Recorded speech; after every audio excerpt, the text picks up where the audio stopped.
तो पूर्णपणे डेटा उपलब्ध नसताना समाजातील इतर प्रतिनिधींना विश्वासात न घेता या पद्धतीचं उपवर्गीकरण करणं हे कुठेतरी संविधानिक मूल्यांची पायमल्ली आहे। सातत्यानं आंबेडकरी समुदायाला बॉयकॉट करणं आणि एकटं पाडण्याचा डाव भारतीय जनता पार्टीने जो आखलेला आहे त्याला विरोध करण्याच्या हेतून आपण आज या पत्रकार परिषदेचं आयोजन या ठिकाणी केलेलं आहे। केवळ एका विशिष्ट समुदायानं आरक्षणाचा जास्त फायदा घेतला हा तो फेक नरेटिव्ह या सरकारनं या ठिकाणी स्टँड केलेला आहे, प्रस्थापित केला आहे, त्याला कुठेतरी खोडून काढणं गरजेचं आहे। आंबेडकरी चळवळीच्या वतीने आज आंबेडकरी चळवळीतील कार्यकर्ते नेते या ठिकाणी उपस्थित आहेत। पत्रकार परिषदेची जी मुख्य भूमिका आहे ते आंबेडकरी चळवळीतील नेते आपल्या समोर ठेवतील। त्यांना मी विनंती करतो। सर्वांना क्रांतिकारी जय भीम। मी डॉक्टर हनी सोनकांबळे एमजीएम विद्यापीठाच्या राज्यशास्त्र विभागामध्ये प्राध्यापक आहे आणि मागच्या 2008 पासून मी या आरक्षणाच्या बाबतीने जेवढ्या काही घडामोडी घडतात त्या सगळ्यांचा एक अभ्यासक म्हणून या सगळ्या घटनांकडे आतापर्यंत बघितलेला आहे आणि या घटनेवरती किंवा या सगळ्या 2008 पासूनच्या या सगळ्या घटना घडामोडीवरती एक सावध पवित्रा आपल्या समाजाने कशा पद्धतीने घेतला पाहिजे या बाबतीमध्ये मी सातत्याने जनजागृती करत आलेला आहे। याच अनुषंगाने ज्यावेळेस हा 1 ऑगस्ट 2024 रोजी सुप्रीम कोर्टाचा निकाल आला त्याच्यानंतर आपण काय भूमिका घेतली पाहिजे या अनुषंगाने मी सातत्याने वर्तमानपत्र असतील, यूट्यूब चॅनल्स असतील किंवा सगळ्या ज्या प्लॅटफॉर्म आहेत त्या सगळ्या प्लॅटफॉर्मवर मी माझी भूमिका मांडत आलेलो आहे। या अनुषंगाने आता सध्या जी परिस्थिती निर्माण झालेली आहे या परिस्थितीच्या बाबतीमध्ये डॉक्टर बाबासाहेब आंबेडकर यांनी जी सामाजिक न्यायाचा सिद्धांत आपल्याला दिला होता आणि या सामाजिक न्यायाच्या सिद्धांतावरती जे आरक्षणाचं तत्त्व या देशामध्ये लागू करण्यात आलेलं होतं ते तत्त्व बाजूला करून या अमेरिकन विचारवंत जॉन रॉल्सचा सिद्धांत या देशामध्ये लागू करण्याचा प्रयत्न सुरू झालेला आहे। त्याच्यामुळे आपण डॉक्टर बाबासाहेब आंबेडकरांच्या सिद्धांतावरती हे आरक्षण सातत्याने चालू असलं पाहिजे, कारण हे आरक्षण डॉक्टर बाबासाहेब आंबेडकरांनी इथे जे सामाजिक भेदभाव आहे किंवा सोशल डिस्क्रिमिनेशन आहे या सोशल डिस्क्रिमिनेशनला कशा पद्धतीने अनेक देशामध्ये आरक्षणाचं तत्त्व लागू आहे ज्याला अफर्मेटिव्ह ॲक्शन पॉलिसी असं म्हटलं जातं, त्याच्यापेक्षा वेगळी भूमिका घेऊन डॉक्टर बाबासाहेब आंबेडकरांनी आपल्या देशामध्ये हे आरक्षणाचं तत्त्व लागू केलेलं आहे। पण डॉक्टर बाबासाहेब आंबेडकरांचा हा सिद्धांतच सध्या उद्ध्वस्त करण्याचं प्रकरण या देशामध्ये 2008 पासून सुरू झालेलं आहे। या अनुषंगाने या आता जे काही घटना या देशामध्ये घडत आहेत किंवा महाराष्ट्रामध्ये घडत आहेत त्याचा इतिहास खूप मोठा आहे। त्या दिवशी मी तो मांडलेला होता, मी आता तो मांडणार नाही, पण आता इथून पुढे आपली भूमिका काय असेल या अनुषंगाने जे निवेदन आपल्या सगळ्यांसमोर सादर करायचं आहे त्या निवेदनाच्या बाबतीमध्ये मी फक्त बोलणार आहे। खरं तर डॉक्टर बाबासाहेब आंबेडकरांनी हे वर्गीकरण रोखलं पाहिजे या अनुषंगाने आपल्या भूमिका घेणं गरजेचं आहे आणि म्हणून आज जे काही मी आपल्यासमोर काही महत्त्वाचे मुद्दे मांडतो आहे ते मुद्दे असे आहेत की महाराष्ट्र शासनाने जे अनुसूचित जाती आरक्षणाच्या उपवर्गीकरणासंदर्भात नेमलेल्या अनंत बदर समितीचा जो अहवाल आहे या अनंत बदर समितीवरती समुदायाचे गंभीर आक्षेप आहेत। सामाजिक न्यायाच्या दृष्टिकोनातून आवश्यक मांडणी करण्यासाठी आपण सगळेजण इथे उपस्थित झालेलो आहोत। सर्वप्रथम मी आपल्या सगळ्यांना पुन्हा एकदा सांगू इच्छितो की हा समाज किंवा आम्ही कोणत्याही समाजाच्या विरोधात नाही। आम्ही सामाजिक न्याय, संविधानिक मूल्य, समता, बंधुता आणि अनुसूचित जातीतील सर्व घटक जातींना न्याय मिळावा या भूमिकेवरती ठाम आहोत। एका समाजाला न्याय देत असताना इतर कुठल्याही घटकावरती अन्याय होणार नाही याची दक्षता सरकारनं घेतली पाहिजे। आणि 2008 मध्ये जे 2 अहवाल सरकारकडे सादर केलेले होते त्या अहवालाच्या अनुषंगाने ही समिती स्थापन करण्यात आलेली होती। खरं तर समिती त्यावेळेस एकच स्थापन करण्यात आलेली होती 2003 मध्ये।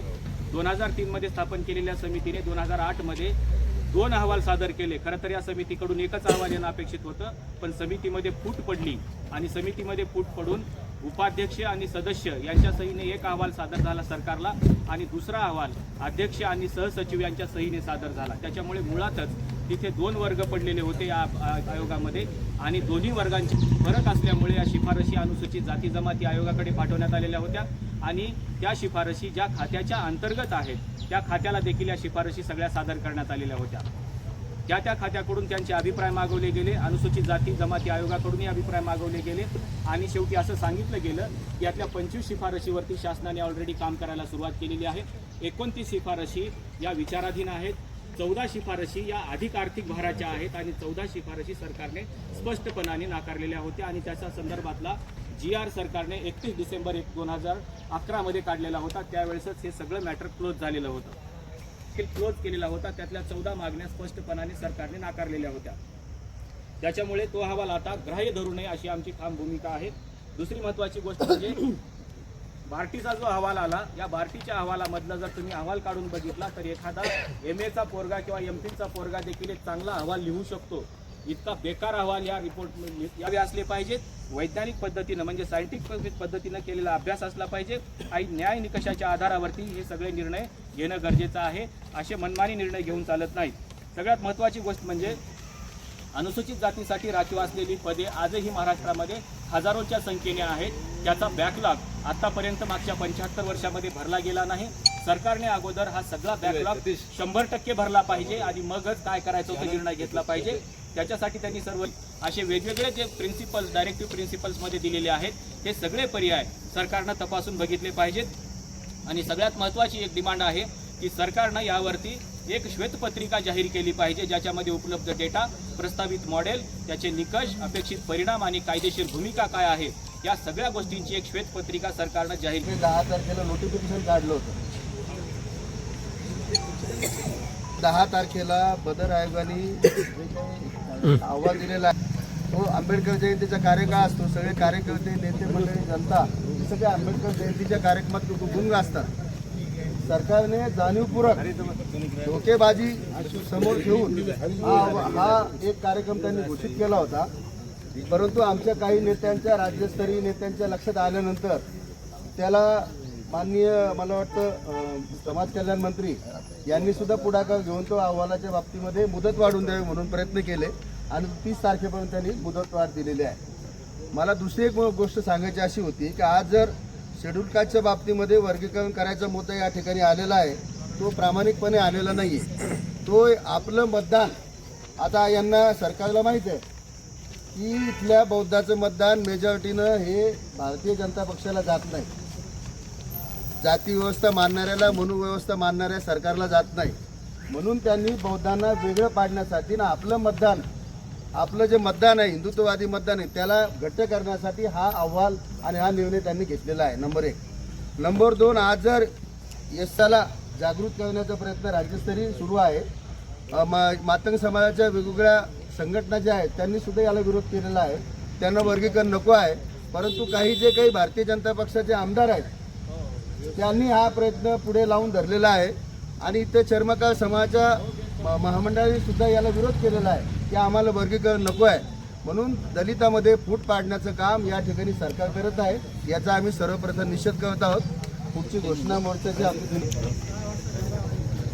आज या ठिकाणी आरक्षणातील जे काही उपवर्गीकरणाचा घाट शासनाने घातलेला आहे त्या संदर्भानं त्याचं तांत्रिक मुद्दे सर्व या ठिकाणी आता प्राध्यापक सोनकांबळे सरांनी आपल्यासोबत प्रस्तुत केलेले आहे. आम्ही या ठिकाणी मंचावर असलेले सर्व गणमान्य सन्माननीय नेते कार्यकर्ते जे आहेत, आमच्या वतीनं या विषयाच्या संदर्भाची भूमिका आहे की ठरवण्यासाठी याबद्दल 2 बैठका झालेल्या आहेत आणि आताही आपण पत्रकारांची परिषद झाल्याच्या नंतर आम्ही पुन्हा कार्यकर्ते बसणार आहोत. आमच्या ज्या बैठका झाल्या त्या बैठकीतून जो निर्णय झाला तो सर्वप्रथम सांगतो की सर्वपक्षीय संघटनेच्या वतीनं, कार्यकर्त्यांच्या वतीनं या विषयावरती शासनाच्या विरोधात या मागणीचा सपोर्ट करण्यासाठी जे काही चाललेलं आहे ती सारेचे सारे संघटना, नेते मंडळी मिळून एक प्रचंड असा मोर्चा या शहरामध्ये दिनांक 27 तारखेला आम्ही काढणार आहोत. कारण डिवाइड अँड रूल पॉलिसी जी असते त्या पद्धतीचं अनुकरण करून आतापर्यंत गेल्या 2 वर्षापासून 3 वर्षापासून जेव्हापासून फडणवीसांच्या समाजाचे लोक असतील, मातंग समाजाचे असतील, चर्मकार समाजाचे असतील, त्यांनी जाहीर नांदेडला तर निवेदन देऊन जाहीर पाठिंबा दिलेला आहे. त्याच्यामुळं सरकार जे भासवत आहे ती परिस्थिती तशी नाही. म्हणून हे लोकांच्या निदर्शनास आणण्यासाठी आम्ही सर्वांनी मिळून निर्णय घेतलेला आहे की 27 तारखेला या औरंगाबाद शहरामध्ये प्रचंड असा सर्वपक्षीय मोर्चाचं आम्ही आयोजन केलेलं आहे. यानंतर आम्ही सर्वजण बसून मोर्चाचं नेमकं ठिकाण कसं असेल त्याची आम्ही तयारी करून ते नंतर वेळ आणि काळ आम्ही तुम्हाला नंतर सांगणार.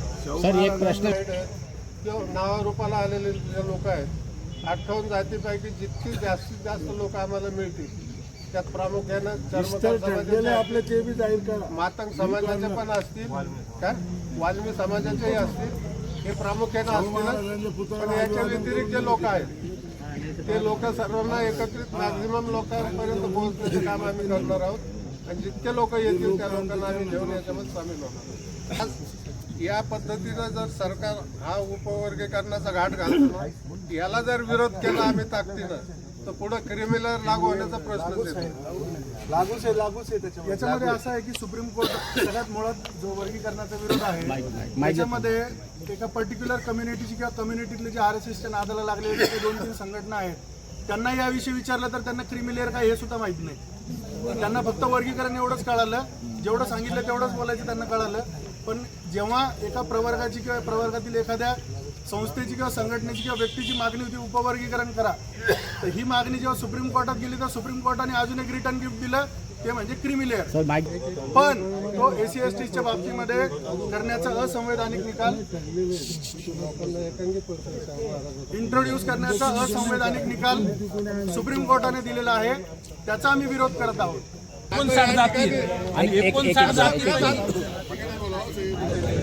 हा मोर्चा आमखास मैदानामध्ये सारे लोक जमतील जसे 2016ला आम्ही एकत्रित आलतो आणि आमखासच्या मैदानातून नंतर विभागीय आयुक्त कार्यालयावरती हा मोर्चा काढण्यात येईल.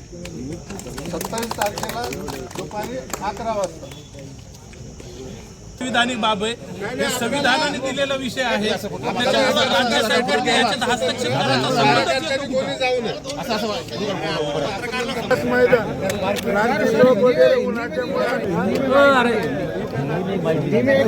लोग शहर से और शहर के आजू बाजू से जो लोग आ रहे हैं वो हम सब आम खास में जमा होंगे और वहाँ से मोर्चे के माध्यम से हम विभागीय आयुक्त तो आके निवेदन देंगे. नहीं, आपकी डिमांड क्या है सरकार से? अभी पूरा वर्गीकरण रद्द करो, बाकी कुछ भी नहीं. वर्गीकरण ये मान्य नहीं हमको. ये जात जात में भेद करने वाला प्रस्ताव है सरकार का और इसमें दलितों का नुकसान होने वाला है बहुत बड़े पैमाने पे. इसलिए वर्गीकरण रद्द करना चाहिए. इसके लिए ही हमारी मोर्चे में हमारी प्रमुख मांगनी है. वर्गीकरण के नाम पर आरक्षण को धोखा है क्या? ये 100% वही है, क्योंकि वर्गीकरण करने के बाद कुछ समाज के कुछ जाति जो उसमें आते हैं उन्होंने अभी उतनी पढ़ाई के लेवल में आए हुए नहीं है और वो जगह जो तो लैब्स होंगे और ओपन में जाएंगे वो जगह. इसलिए वो ओपन में जाना नहीं जगह और वो ये अनुसूचित जाति के लिए ही पूरा आरक्षण रहना. इसलिए हम ये वर्गीकरण को विरोध कर रहे हैं. कितने लोग शामिल हो सकते हैं मोर्चे में? 50,000 से 1 लाख.